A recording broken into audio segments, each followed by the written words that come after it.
যে ব্যক্তি অন্যের কাছে পৌঁছে দিয়েছে। আবু দাউদ ৫১৫। হাদিসটা একবার শুনুন, খুশিতে কান্না চলে আসবে। আল্লাহ যে কত মহান, এই হাদিসটি না শুনলে বা না পড়লে আপনি বুঝতেই পারবেন না। হযরত মুসা আলাইহিস সালাম একদিন আল্লাহর কাছে জিজ্ঞাসা করলেন, হে প্রভু, আমার অনুসারীদের মধ্যে সবচেয়ে বড় পাপী কে? আল্লাহ উত্তর বললেন, যে ব্যক্তি সর্বপ্রথম এই পথ অতিক্রম করবে সে ব্যক্তি হলো তোমার অনুসারীদের মধ্যে সবচেয়ে বড় পাপী। আল্লাহর কথা অনুযায়ী হযরত মুসা আলাইহিস সালাম বসে দেখছেন। কিছুক্ষণ পর দেখলেন এক ব্যক্তি ছোট একটি ছেলেকে কোলে করে পথ অতিক্রম করছে।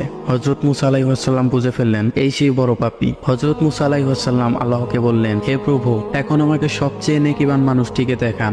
আল্লাহ উত্তরে বললেন, সূর্য ডুবার সাথে সাথে যে লোকটি তোমার পূর্ব স্থান দিয়ে চলে যাবে সেই হলো সবচেয়ে নেকিবান ব্যক্তি। হযরত মুসা আলাইহিস সালাম সূর্য ডুবার বেশ আগে থেকে বসে রইলেন। যেই সূর্য ডুবছিল দেখলেন সেই সকালের ওই ব্যক্তি ছোট ছেলেকে কোলে করে ফিরে যাচ্ছে। হযরত মুসা আলাইহিস সালাম হতভম্ব হয়ে আল্লাহকে জিজ্ঞাসা করলেন, প্রভু, একই ব্যক্তি মহাপাপী আবার একই ব্যক্তি মহানেকিবান কিভাবে?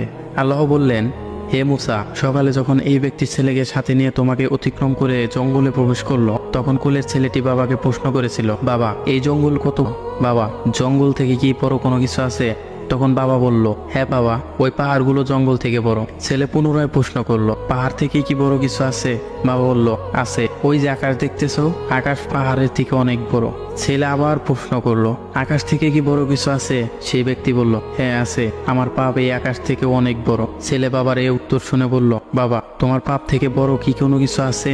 তখন বাবাটি চিৎকার দিয়ে ছেলেটিকে জড়িয়ে ধরে কাঁদতে কাঁদতে বলল, আমার পাপ থেকে অনেক অনেক বড় আমাদের আল্লাহর রহমত। হে মুসা, ওই ব্যক্তির পাপের অনুভূতি ও অনুশোচনা আমার এতই পছন্দ হয়েছে যে সবচেয়ে পাপী ব্যক্তিকে সবচেয়ে নেকিবান ব্যক্তি বানিয়ে দিয়েছি। মনে রেখো, আমার শাস্তির হাতের থেকে ক্ষমার হাত বহুগুণ বড়।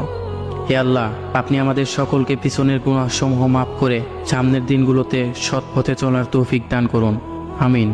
রাসূল সাল্লাল্লাহু আলাইহি ওয়াসাল্লাম বলেন, আল্লাহ ওই ব্যক্তির চেহারা উজ্জ্বল করে দেন যে ব্যক্তি আমার কোনো হাদিস শুনেছে অতঃপর অন্যের কাছে পৌঁছে দিয়েছে। আবু দাউদ ৫১৫।